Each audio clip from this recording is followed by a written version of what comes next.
Welcome to day 22 in our 31-day series of out-of-the-box genealogy tips. Hi guys, I'm Lisa Liston with Are You My Cousin? And every day for 31 days I am posting a new genealogy tip just for you.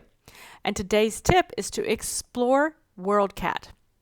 Now, if you're wondering what WorldCat is, consider it the world's largest card catalog of books and articles and anything you can just about imagine.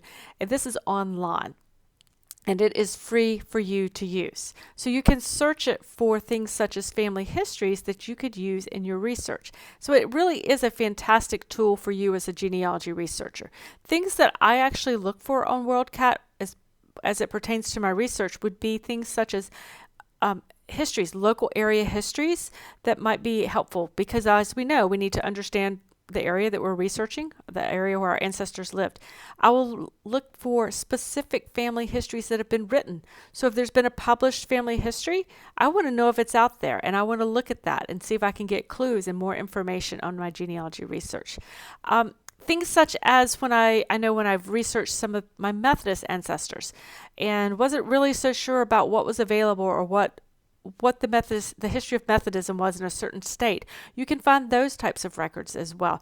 Really, it's wide open, guys, for what you can find there. And I would encourage you to explore WorldCat because what that does is it will tell you what books might be out there. It tells you where they are located. So there could be one right there in your town, or you may need to then, if it's not close, you may need to go through an interlibrary loan, which is very simple and easy to do.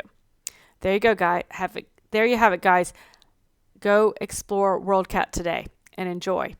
Have a great day. And before you go, if you don't mind sharing this video with one of your other genealogy friends, I would really appreciate that. I want to help other people find their ancestors as well. Have a great day, guys. Bye.